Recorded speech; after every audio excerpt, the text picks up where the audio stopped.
Le gros hacking, c'est avant tout une approche centrée sur l'utilisateur qui va aller justement retracer toutes les étapes du Pirate Funnel. Donc le Pirate Funnel, c'est le modèle AARRRR qui permet d'aller optimiser chacune des étapes du parcours client, justement par le biais de petits tests, qu'on va appeler de l'expérimentation rapide. Ça se résume à une approche scientifique du parcours client.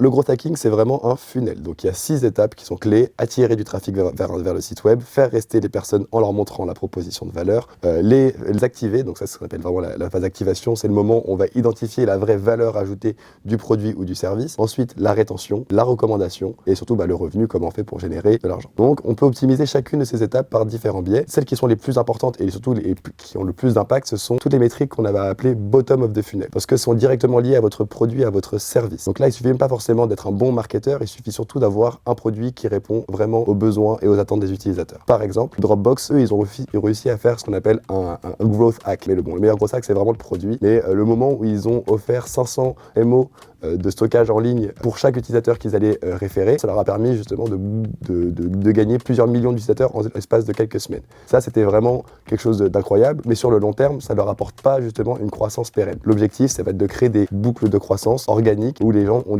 naturellement envie de vous recommander pour que vous n'ayez même plus à communiquer une seule fois. Et donc ça peut vraiment être un exemple de levier de croissance. Il ne faut vraiment pas penser que le gros hacking se résume juste à générer du lead de manière automatisée et en allant scraper de la donnée sur les sites web. Oui, toutes les entreprises peuvent utiliser le gros hacking. J'en suis même témoin aujourd'hui. Toutes les entreprises que j'accompagne d'un point de vue de coaching, j'ai accompagné des personnes qui ont lancé le YouCat pour les croquettes pour chiens. J'ai accompagné des personnes qui ont des e-commerce de robinetterie de salle de bain. J'ai accompagné des personnes qui ont un e-commerce de cosmétiques, d'huile bio, tout fabriqué en France. Donc il y a vraiment des secteurs complètement différents. On accompagne vraiment des clients qui sont très divers et variés, mais qui ont tous des clients. Et vu que le gros hacking, c'est une approche centrée sur l'utilisateur, tout le monde peut le faire. Même Digital College peut utiliser le gros hacking pour développer sa croissance.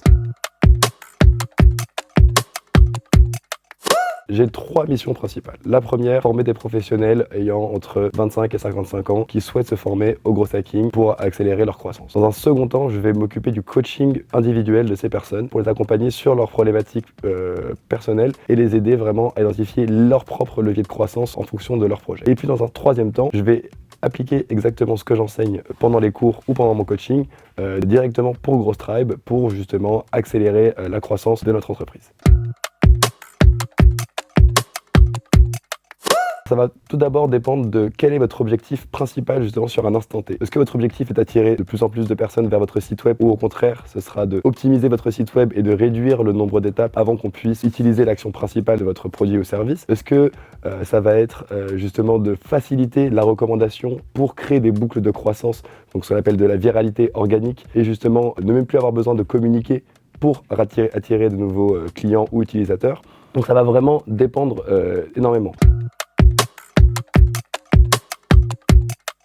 En 2019, j'ai fait le choix de rejoindre Digital College et de quitter mon ancienne école de commerce pour avoir une formation plus centrée sur le digital. Ça a été une réussite, étant donné que j'ai trouvé un CDI juste 3 jours après avoir quitté mon alternance. C'est le côté vraiment très pratique des formateurs qui sont des professionnels qui ont une expérience sur le terrain et qui viennent vraiment transmettre leur savoir et leur expérience. D'avoir eu beaucoup de workshops, d'avoir eu beaucoup de projets en groupe qui nous ont permis de se professionnaliser très très vite. Si je devais résumer vraiment mon parcours en un mot, concret.